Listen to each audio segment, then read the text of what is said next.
Alhamdulillah wassalatu wassalamu ala sayyidina Rasulillah sayyidina Muhammad bin Abdullah wa ala alihi wa sahbihi wa mawala amma ba'd. Kita bersyukur kepada Allah Subhanahu wa taala pada siang hari ini bersama-sama kita berkumpul di Masjid Istiqlal yang merupakan simbol daripada bangsa dan negeri ini. Alhamdulillah, nikmat dari Allah Ta'ala kita merayakan dan bersyukur kepada Allah Ta'ala atas datangnya tahun baru Hijriah 1 Muharram 1445 Hijriah, 1445 tahun sejak hijrahnya Nabi besar Muhammad sallallahu alaihi wasallam, hingga kita bersama-sama berkumpul di tempat ini bersama para ulama dan juga para umara di sini. Alhamdulillah, Imam Besar Masjid Istiqlal Profesor Nasruddin Umar dan juga Bapak Menko PMK Bapak Muhajir dan juga Bapak Wakil Menteri Agama yang baru, alhamdulillah, dan juga Kiai Zulfa, alhamdulillah, dan semua yang hadir tengah-tengah kita semuanya. InsyaAllah Allah Ta'ala anugerahkan dalam perkumpulan kita ini rahmat dan anugerah dan bimbingan dan keridhaan dari Allah Ta'ala. Amin ya rabbal alamin. Nabi Muhammad SAW beliau berhijrah setelah berdakwah di Mekah selama 13 tahun.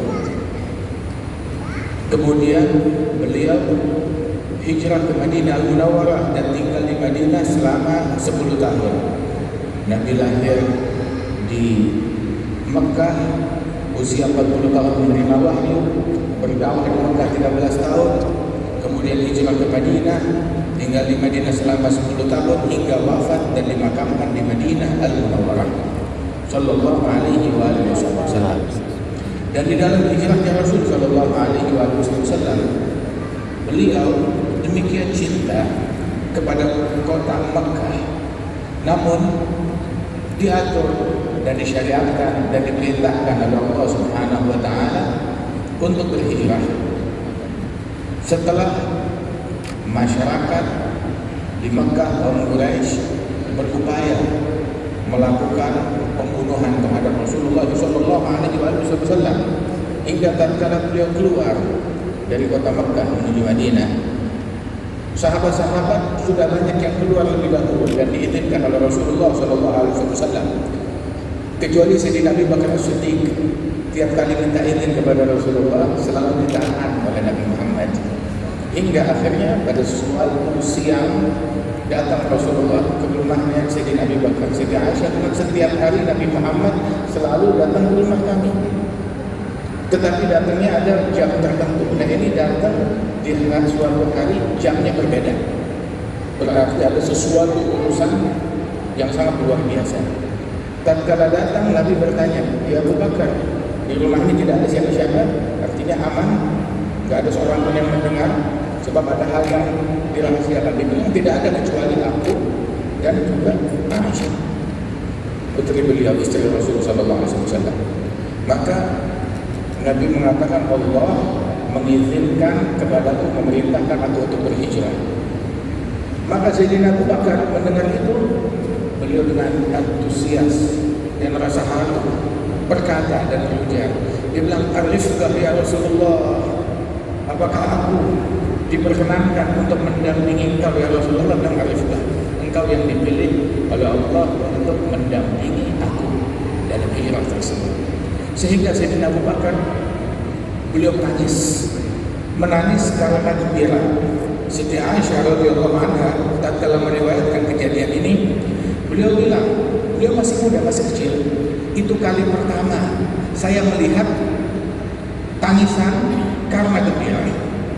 Dalam kejadian tersebut melihat ayahnya demikian gembira sampai menangis. Gembira apa?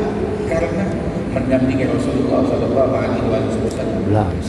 Kebersamaan Sayyidina Abu Bakar dalam hijrah bersama Nabi Muhammad diabadikan oleh Allah di dalam Al-Quran,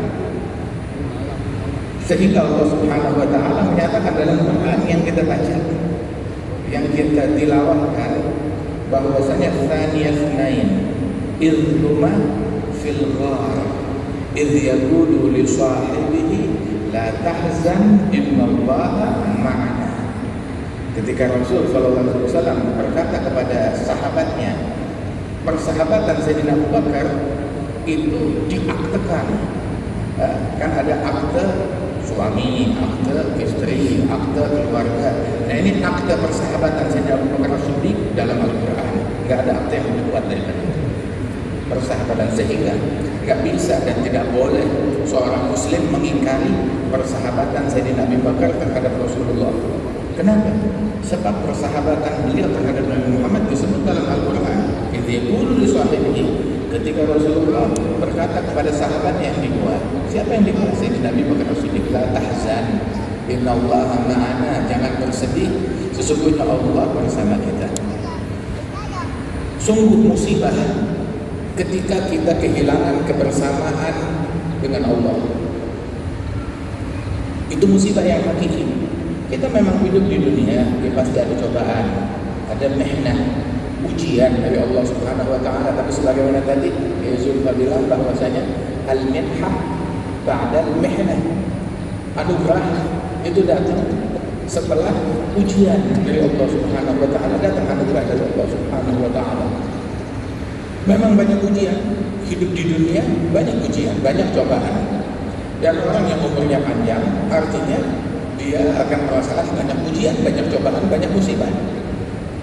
Itu adalah sesuatu yang harus, dari suatu penyakit ke penyakit yang lain, dari suatu krisis kepada krisis yang lain, dari suatu kematian kepada kematian daripada kerabat yang lain, dan begitu seterusnya hingga ajal menjemput kita. Akan tetapi musibah yang sebenarnya itu adalah ketika seseorang kehilangan hubungannya dengan Allah Subhanahu wa taala. Nah, ini musibah yang hakiki, musibah yang sebenarnya. Tapi apapun yang menimpa kita, selama hubungan kita dengan Allah baik-baik saja, maka Allah akan selalu membantu hambanya. Sehingga Nabi Muhammad, beliau bilang bahwasanya asyadun nas balaan, orang yang paling dahsyat bala dan musibahnya al-anbiya tsumma al-amthal fal-amthal. Orang yang paling banyak diuji, paling banyak dapat musibah para nabi-nabi. Kemudian para wali-wali salihin yang mendekati derajat manusia-manusia yang mulia di sisi Allah Subhanahu wa taala. Begitu. Tapi ketika kita ditinggal oleh Allah, ditelantarkan oleh Allah Subhanahu wa taala, maka itu kita celaka. Man wajadallah maka fakat, barang siapa yang telah menemukan Allah, maka kebaikan apa yang luput darinya. Wa man faqadallahu famata wajad. Barang siapa yang kehilangan Allah, apa yang dia dapat, apa yang dia raih. Para sahabat mereka hijrah, kehilangan rumah, kehilangan aset, kehilangan harta, meninggalkan lingkungan kampung halaman, pergi ke sebuah tempat yang baru. Tapi mereka tidak berpikir akan kehilangan tersebut. Kenapa? Mereka berpikir apa yang mereka temukan Rasulullah Sallallahu Alaihi Wasallam. Kama kanat hijratuhu ilallah wa rasulih, wa hijratuhu ilallahi wa rasulih. Yang hijrahnya kepada Allah dan Rasulnya, maka yang dia dapat Allah dan Rasulnya Sallallahu Alaihi Wasallam. Nabi bilang dalam ketika keluar dari kota Mekah menoleh ke arah Ka'bah dari puncak bukit, beliau bilang, "Fawalladzi nafsi biyadihi, innaki la ahabbul bilad ilayya, falawla anna launi akhrajuni minki ma kharajtu." Sungguh engkau adalah negeri yang paling aku cintai. Kalau bukan karena kaumku, mereka mengusir aku dari engkau hingga turun perintah Allah untuk aku berhijrah, niscaya aku tak akan keluar dari negeri ini. Sallallahu alaihi wasallam. Hingga sampai beliau di Madinah tetap hatinya itu condong kepada Mekah. Saat kala beliau di Madinah itu kiblat yang ikut sesuai yang mereka kerjakan waktu di Mekah. Jadi waktu di Mekah itu waktu sholat, kiblatnya ngadap ke Ka'bah sekaligus Baitul Maqdis. Kiblat dari zaman dahulu itu para nabi-nabi ke Baitul Maqdis. Nah, Rasulullah cinta kepada Ka'bah. Jadi sholatnya di sisi itu, sisi apa namanya, rukun Yamani, bainal ruknain Yamaniyain. Jadi menghadap Ka'bah sekaligus Baitul Maqdis. Itu salatnya Nabi Muhammad. Tapi begitu hijrah ke Madinah, kalau ngadep Ka'bah, Baitul Maqdis ada di belakangnya. Kalau ngadep ke Baitul Maqdis, Ka'bah ada di belakangnya. Sedangkan disyariatkan kiblat itu ngadep ke Baitul Maqdis. Jadi mau tidak mau harus membelakangi Ka'bah berbulan-bulan dalam keadaan demikian. Tapi hati Nabi Muhammad condong ke Ka'bah hingga menanti-nantikan datangnya wahyu dari Allah Subhanahu wa taala.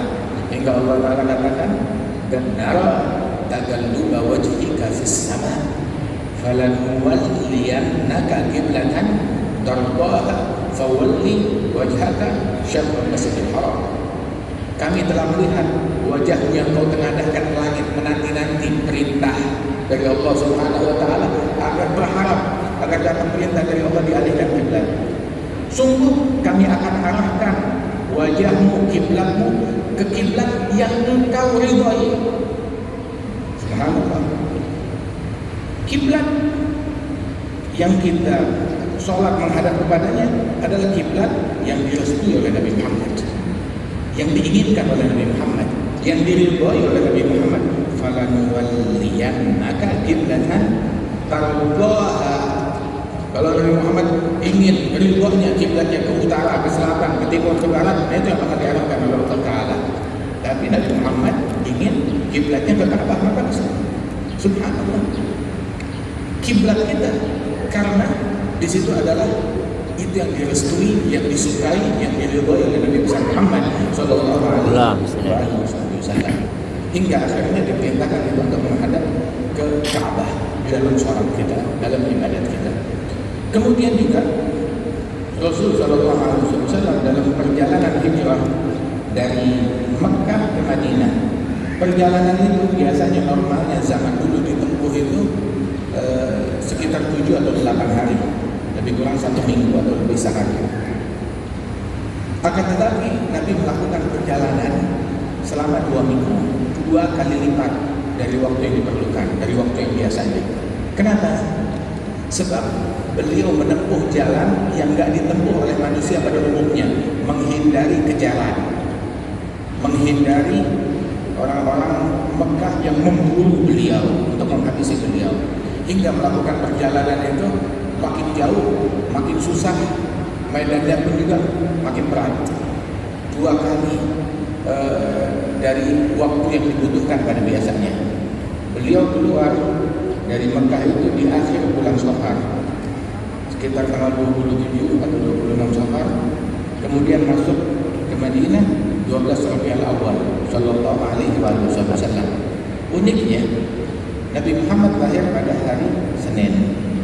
Kemudian juga beliau tatkala datang ke Madinah Al-Munawwarah pada hari Senin, dan beliau wafat pun juga pada hari Senin sallallahu alaihi wasallam. Dan lahirnya 12 Rabiul Awal hari Senin, masuk Madinah 12 Rabiul Awal hari Senin, dan ketika beliau tiba di wafat dan meninggal dunia juga pada 12 Rabiul Awal pada hari Senin sallallahu alaihi wasallam.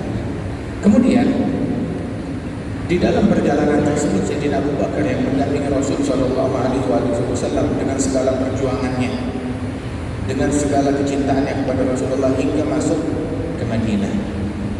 Ketika tiba di Madinah, kita tadi mendengarkan apa yang disebutkan piagam Madinah.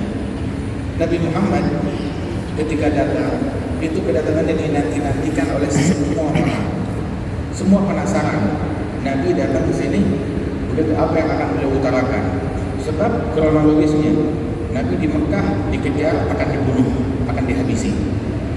Berhasil selamat, lolos, tiba di Madinah, di mana di situ kaum muslimin jumlah mereka sudah cukup banyak di Madinah, baik dari masyarakat Madinah asli, kaum Ansar, ataupun orang yang hijrah dari berbagai tempat dan dari Mekah yang sudah ada di Madinah. Kira-kira apa yang akan dilakukan? Apa Nabi akan memprovokasi massa? Ayo kita habisi mereka, orang-orang yang ingin membunuh saya, atau bagaimana? Apa yang akan dilakukan oleh Rasulullah? Ketika Nabi sampai di Madinah Munawwarah, pertama yang mengenali beliau itu adalah seorang ulama atau pendeta dari Yahudi yang bernama Abdullah bin Salam. Abdullah bin Salam sudah meneliti kitab Taurat, kitab-kitab suci mereka sudah diteliti dan tahu sifat Nabi yang terakhir. Beliau belum pernah berjumpa dengan Nabi Muhammad, tapi sudah mendengar sifat-sifatnya. Dan dia penasaran. Hingga beliau itu berdiri menunggu di tempat yang tinggi, menanti-nanti kedatangan Rasulullah. Ketika Rasulullah datang ke Madinah, dari jauh dia sudah mengenali. Bilang, ya ma'asyarul Arab, ayuhal muslimun, hadza nabiyukum akbar. Wahai orang-orang Islam, ini nabi kalian datang. Itu setelah beliau masuk Islam, ditanya, dari mana kamu tahu? Beliau bilang, falamma ra'aituhu alimtu annahu laisa biwajhin kadzdzab. Begitu aku pertama melihat wajah Rasulullah, aku langsung tahu wajah ini bukan wajah pendusta. Subhanallah. Dan pendusta itu enggak mencerminkan Islam, enggak mencerminkan sunnah Nabi Muhammad, enggak mencerminkan keimanan sama sekali. Wajah Islam, wajah Rasul sallallahu alaihi wasallam bukan wajah pendusta, bukan wajah provokator, bukan wajah namimah domba, bukan wajah pencaci, pemanggilan. Islam tak kenal dengan itu semuanya. Islam itu tidak mengenal istilah dusta ataupun juga cacian, makian, provokasi, ghibah, mengumpat, ujaran kebencian, kedengkian, kata-kata kotor, bukan itu. Lamar itu, begitu aku lihat, langsung nampak dari auranya, aura ini gak dimiliki oleh pendusta. Ini bukan wajah pendusta, langsung tahu ada wajah Nabi, wajah seorang Nabi. Hingga akhirnya ketika Rasulullah datang, disambut dengan tala al-badru alaina min thaniyatil wada' wajib syukru alaina ma da'a lillahi da'. Telah terbit kepada kita purnama. Subhanallah. Itu mereka, orang-orang tersebut menyambut bulan datang, purnama datang kepada kita. Siapa yang datang? Nabi Muhammad sallallahu alaihi wasallam. Kemudian Rasulullah beliau memanggil semua orang, dan yang dipanggil bukan wahai sukuku muhajirin, wahai orang Quraisy yang sudah hijrah kemari, wahai orang Mekah, bukan itu yang dipanggil, ataupun wahai muslimin, wahai orang Islam. Tapi Nabi Muhammad memanggil semua, ayyuhan nas, wahai semua manusia. Yang dipanggil semua manusia, mau itu muslim dari kaum muhajirin ataupun kaum ansar, dari muslimin ataupun masyarakat Yahudi yang sangat banyak jumlah mereka, ataupun orang-orang musyrikin yang bukan beragama Yahudi, bukan beragama Islam. Semuanya dipanggil. Semua masyarakat manusia yang ada di Madinah dipanggil, diajak suatu ajakan, mengajak semuanya, ayo bersama-sama menjaga kestabilan bangsa, kestabilan negeri. Beliau manggil, ayyuhan nas, wahai sekalian manusia. Ini Nabi habis dikejar, mau dibunuh. Apa yang Rasulullah lakukan? Afsus salam, sebarkan kedamaian. Sudah, jangan memprovokasi orang, jangan ngajak orang untuk meniru. Kita sebarkan salam kedamaian antara kita satu sama lain, jangan terpancing. Berikan salam kepada semuanya. Salam ada ucapan assalamualaikum warahmatullahi wabarakatuh, ada salam. Tapi juga ada hakikat salam, jaminan keselamatan. Ketika kita mengucapkan assalamualaikum kepada satu orang, artinya kamu selamat dari gangguan mulutku, dari gangguan tanganku, dari gangguan hatiku. Gak ada prasangka buruk, gak ada niat buruk terhadap kamu. Itu makna salam. Sebarkan salam. Itu fil Bukhari dan di ta'liq itu bahwasanya di antara kebaikan Islam, badlus salam lil alam, memberi salam kepada semua orang. Ala man arafta wa man lam ta'rif, memberi salam kepada orang yang kamu kenal ataupun yang tidak kamu kenal. Itu kebaikan Islam. Beri salam kepada semuanya, jangan ganggu siapapun juga. Afsyus salam, sebarkan salam. Silul arham, sambung silaturahmi. Orang mentang-mentang kalian baru masuk Islam, baru kenal sama Islam, terus putus ke sana, bukan ajaran Islam. Justru Islam yang mengatakan sambung silaturahmi. Walaupun masih ada keluarga kalian yang beda agama, jangan diputus, sambung. Islam nggak mengajarkan untuk memutus, tapi mengajarkan untuk menyambung. Silul arham, at'imut ta'am, kasih makan orang, beri makan semua orang. Kepada siapapun. Dalam Al-Quran Allah memuji yut'imuna ta'ama ala hubbihi miskinan wa yatiman wa asira. Itu disifatkan untuk mereka orang-orang yang istimewa yang dekat dengan Rasulullah, memberikan makanan yang mereka suka. Kepada siapa? Miskinan wa yatiman. Orang miskin, anak yatim, dia wajar. Tapi ada yang unik. Yang ketiga, asira. Yut'imuna ta'ama ala hubbihi miskinan wa yatiman wa asira. Innama nut'imukum liwajhillah la nuridu minkum jazaa'an wa la syukura. Inna nakhafu min rabbina yawman 'abusan qamtarira fa wallahum syarra dzalikal yawm wa laqad naqratu wa memberikan makanan kepada orang miskin, anak yatim, dan asir. Apa itu asir? Asir tawanan perang. Jadi ketika terjadi perang antara muslim dengan orang kafir harbi yang memerangi, kemudian di antara orang kafir harbi tersebut yang memerangi ada yang ditangkap atau menyerah, ditangkap dan ditawan. Nah, mereka ini ditawan itu dikasih makan, diberi makan dan dijamu. Bahkan Nabi bilang istausu bil asiri khaira, perlakukan tawanan perang dengan baik. Sahabat dengan begitu, makanan terbaik yang ada di rumah kita untuk tawanan. Begitu. Kalau ada lebih kita makan, kalau nggak ada ya udah yang paling baik untuk dia dan kita makan yang lain. Kenapa? Sebab ini titipan Rasulullah. Ini pesannya Rasulullah Sallallahu Alaihi Wasallam. Ini mereka hidup 1400 tahun yang lalu, 15 abad yang lalu, tapi udah mengenal kemanusiaan. Bahkan kepada orang bukan cuma sekedar beda agama, orang beda agama yang memerangi dia, kemudian ditawan, malah diperlakukan dengan jamuan. Ini tawanan atau tamu? Dan dipuji oleh Allah Ta'ala orang yang menjamu orang miskin, anak yatim, dan tawanan orang. Itu mereka lebih miskinan wa yatiman wa asira. Dan yang diberikan kepada mereka makanan ala hubbihi. Lihat, makanan yang mereka suka, yang mereka paling suka diberikan kepada tawanan. Ini ajaran Rasul Sallallahu Alaihi Wasallam. Beri makan kepada orang, tapi mut'am, kasih makan. Dan Rasulullah Sallallahu Alaihi Wasallam perangannya begitu. Dulu Nabi Ibrahim, beliau tidak mau makan kecuali bersama tamu. Bahkan mencari tamu itu, kalau nggak ada tamu dia keluar dari rumahnya, dia cari di kampungnya, sampai pergi berjalan, jalan kaki keluar begitu ke padang pasir, keluar ke hutan, berjalan 1 mil, 2 mil, 2 kilometer, 3 kilometer untuk mencari tamu. Kalau ketemu dia ajak ke rumahnya untuk dijamu, diberikan makanan. Itu ada satu kali, dulu tuh ada tamunya beliau datang, minta dijamu. Saya orang asing di sini, saya minta dijamu. Dia bilang, apa agama kamu? Ternyata agamanya beda dengan Nabi Ibrahim. Dia bilang, kamu ikut agama saya, baru saya berikan kamu jamuan. Orang itu menolak, dia pergi.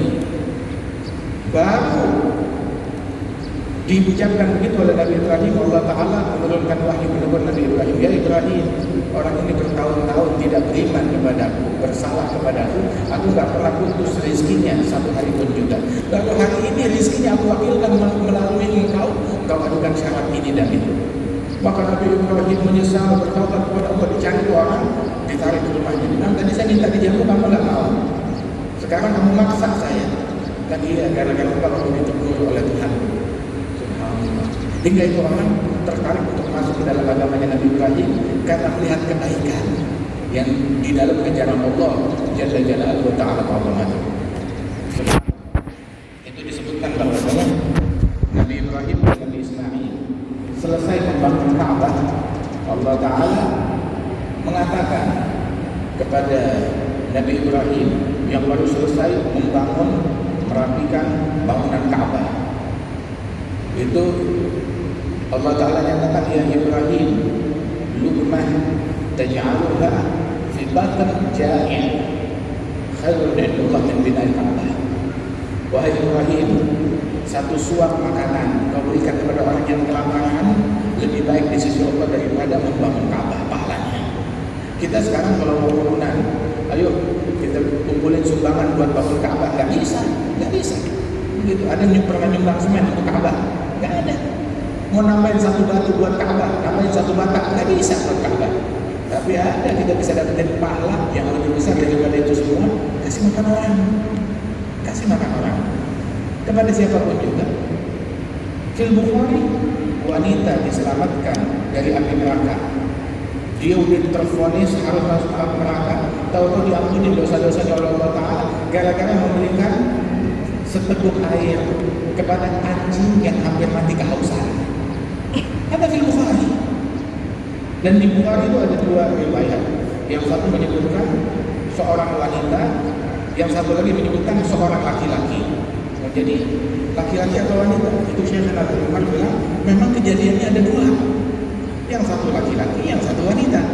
Dalam kejadian yang sama, memberikan minuman kepada seekor anjing yang hampir mati kehausan. Subhanallah. Apalagi kepada sesama umat manusia. Berbagi kebaikan. Shallu bil lail wan nasu niyam. Salat di malam hari ketika manusia tertidur. Rasulullah sallallahu alaihi wasallam beliau mengajak semua orang untuk menjaga kestabilan negeri, untuk menjaga keamanan.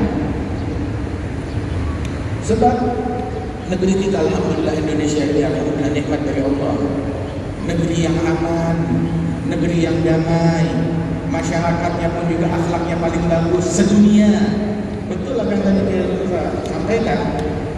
Kita banyak bertemu orang di luar negeri, mulai dari orang bukan cuma orang yang berjumpa dengan masyarakat Indonesia saat melakukan ibadah haji dan umrah, bahkan yang datang ke negeri Indonesia ini baik dari orang Timur Tengah, dari Yaman, dari Saudi Arabia, dari Mesir, dari Maroko, bahkan juga dari Eropa, dari Amerika, dari mana-mana tempat.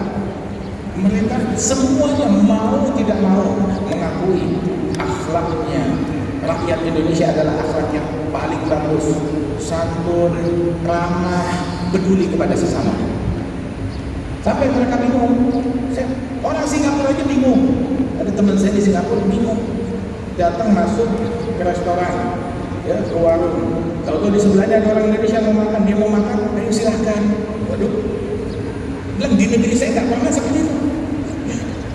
Alhamdulillah, ini anugerah dari Allah Subhanahu Wa Taala yang dijadikan ini wataknya rakyat Indonesia dan dijadikan ini ditambahkan diperkuat lagi sunnahnya Nabi Muhammad yang dijalankan pada masyarakat Indonesia nikmat dari Allah Taala.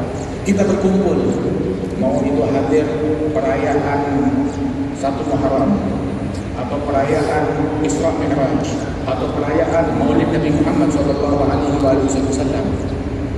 Subhanallah, bebas kita melakukan, kumpul dengan massa yang banyak, berkumpul di mana-mana tempat, bukan di satu tempat. Diberikan izin, diberikan kebebasan untuk kita berkumpul. Di negeri-negeri lain nggak semudah itu orang bisa kumpul mau bikin acara.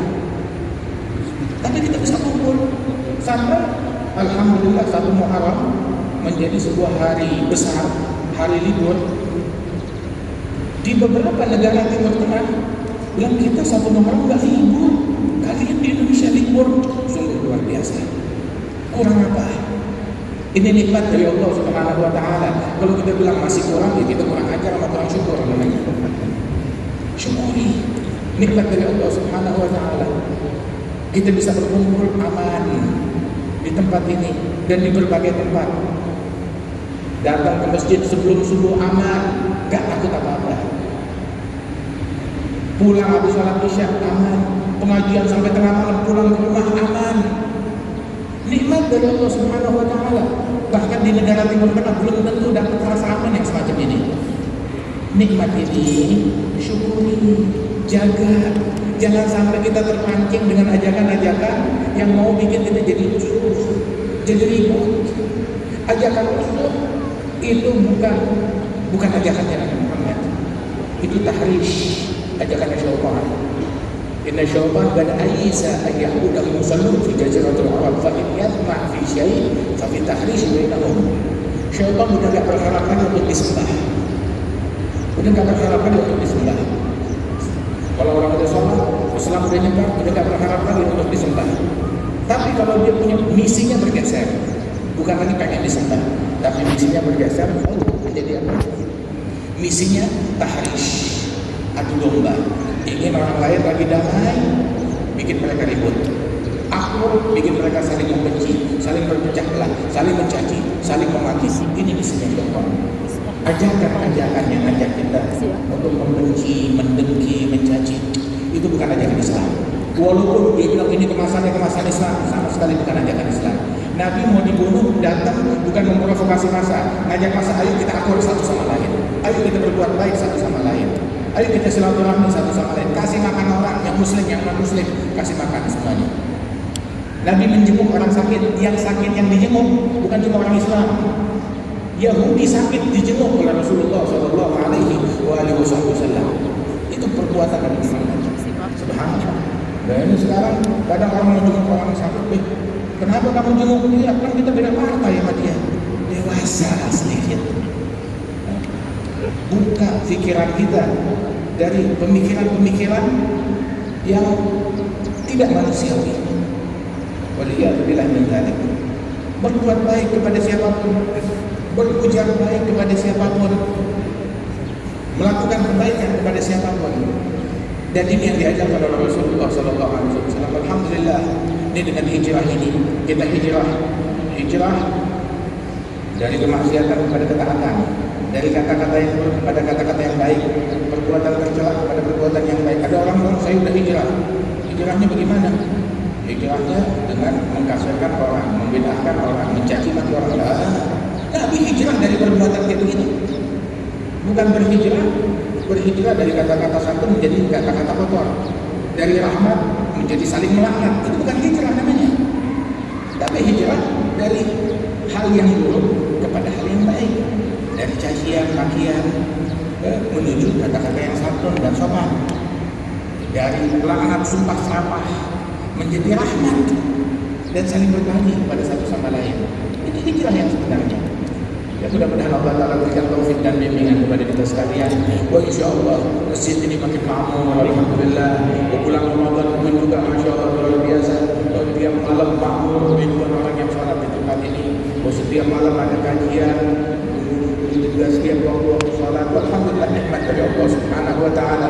Mudah-mudahan Allah Subhanahu Wa Ta'ala memberikan keberkahan kepada para ulama kita, khusus Imam Besar Profesor Nasruddin Umar, dan juga Bapak Menteri, Bapak Wamena, dan juga Kiai Sulfa, dan semua yang hadir di tengah-tengah kita semuanya. Alhamdulillah diberikan keberkahan dan bimbingan oleh Allah Subhanahu Wa Ta'ala, dan semua kita yang hadir di tempat ini. Mudah-mudahan Allah Subhanahu Wa Ta'ala menjadikan tahun baru ini menjadi tahun hidayah, tahun pertolongan Allah, tahun rahmat dari Allah Subhanahu Wa Ta'ala, tahun kedamaian di mana Allah mencurahkan kedamaian insyaallah kepada negeri kita, keamanan dan keharmonisan. Amin ya rabbal alamin. Allahumma ja'al jam'ana hadza jam'an marhuma wa tafarraqana min ba'dihi tafarruqan ma'suma wa la taj'al fina wa la minna wa la ma'ana syadiyan wa la mahruma. Wa